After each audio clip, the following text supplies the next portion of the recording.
3 years ago, I accompanied a 25-year-old survivor to make a police report against a rape that was committed against her. She came out crying. The police officer had allegedly made comments about her dressing and the fact that she was drinking. We need better treatment of survivors of sexual assault and sexual harassment by law enforcement. I would like to seek some clarification from her in terms of the details, because we take this very seriously.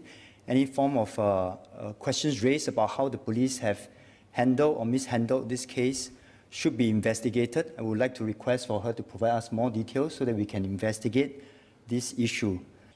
Thank you for those clarifications. Like I mentioned, it was 3 years ago, and I do not wish to re-traumatize the person that I accompanied. But I have to say that these anecdotes are not isolated, and perhaps this can start further discussions on how victims or survivors are treated after they make reports. You have made a very serious allegation of the mishandling of police in the House through your speech, and we take this seriously. We'd like to have the details so that we can look into it and not just have this swept. I know that it's not going to be easy for you or even for your victim to go through this, but from the police point of view, you have just made a very important allegations, and we would like to have the details to look into it further. Thank you. Sure, thanks.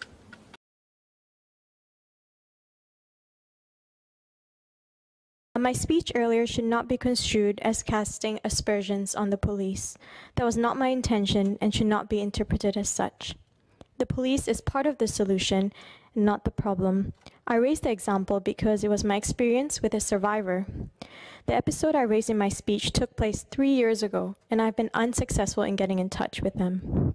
I will communicate directly with MHA on any episode in the future where a survivor believes she has been processed inappropriately by the police. I just wanted to take this opportunity to remind all members of the House that the law confers on members of Parliament a privilege in the House and immunity, which means that it must be exercised responsibly. And I just wanted to remind members of the House that when assertions and allegations are made, members must be prepared to substantiate them. This is just a reminder to members so that they, in future, they will understand if you make an assertion, you may be called upon to substantiate it, especially if an assertion is made against an agency which is not in a position to defend itself.